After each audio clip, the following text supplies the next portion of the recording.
পেট থেকে কুফরি জাদু বের করুন মাত্র 3 দিনে।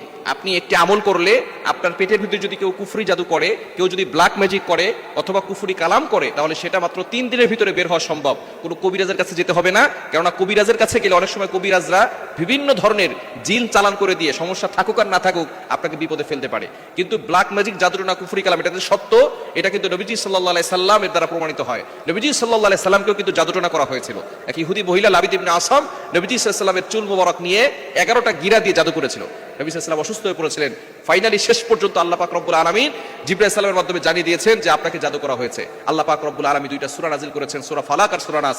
এই সূরা ফালাক এবং নাস দিয়ে নবীজি সাল্লাল্লাহু আলাইহি সাল্লাম 11টা আয়াত ছিল, 11টা আয়াত পরে ফু দিয়েছে, সাথে সাথে 11টা গিরা খুলে গিয়ে নবীজি সাল্লাল্লাহু আলাইহি সাল্লাম সম্পূর্ণ সুস্থ হয়েছেন। এজন্য শুধু সূরা ফালাক এবং নাস দিয়েই একজন মানুষ কুফরি কালাম আর জাদুটোনা থেকে বেঁচে যাওয়া সম্ভব। কিন্তু অনেক সময় কবিরাজরা কুফরি কালাম করে আপনাকে বলে যে কুফরি কালাম ছাড়া এই জাদু সরবে না। মনে রাখবেন, কোরআনের থেকে বড় কোনো শক্তি আর পৃথিবীতে হতে পারে না। শুধু সূরা ফালাক এবং সূরা নাস দিয়ে যদি নবীজি সাল্লাল্লাহু আলাইহি সাল্লামের জাদু কেটে দেওয়া সম্ভব হয়, তাহলে আপনার জাদু কাটার জন্য কেন কুফরি কালাম লাগবে? এজন্য ইয়াকিন থাকতে হবে, বিশ্বাস থাকতে হবে। আপনার পেটের ভিতরে অনেক সময় জাদু করে, কেউ শিকড় খাওয়ায়, গাছের শিকড় খাওয়ায়, কিছু খাওয়ানোর মাধ্যমে পেটের ভিতরে জাদু করে। আর পেট যদি ঠিক না থাকে তাহলে কিন্তু আপনার কেমন যেন দুনিয়াটাই অস্থির হয়ে যায়। আমাদের পেট ঠিক থাকলে সব ঠিক থাকে।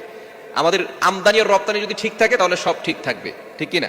খাবার যখন পেটে যাবে তখন আমরা ভালো থাকবো, এবং খাবারটা যখন বের হয়ে যাবে তখনই ভালো থাকবো। এখন খাবার যদি পেটে না যায়, আবার সেই পেট থেকে যদি খাবার বের না হয়, তাহলে কিন্তু মানুষ অসুস্থ। এই জন্য এই পেটে অনেক সময় অনেক মানুষ ব্ল্যাক ম্যাজিক করে, জাদুটোনা করে। এই পেটের জাদু কাটার জন্য আপনি কি করবেন? প্রথমে অজু করবেন এবং শুদ্ধ করে কোরআন পড়তে হবে। কোরআন পড়া আপনাকে জানতে হবে। দিনে 3 বারে আমলটি করতে হবে। আপনি খাবারের আগে 3 বেলা খাবারের আগে 3 বার আপনি আমলটি করবেন। কিভাবে করবেন? আপনি 1 গ্লাস পানি নেবেন, পানি নিয়ে অজু অবস্থা আমলটি করতে হবে।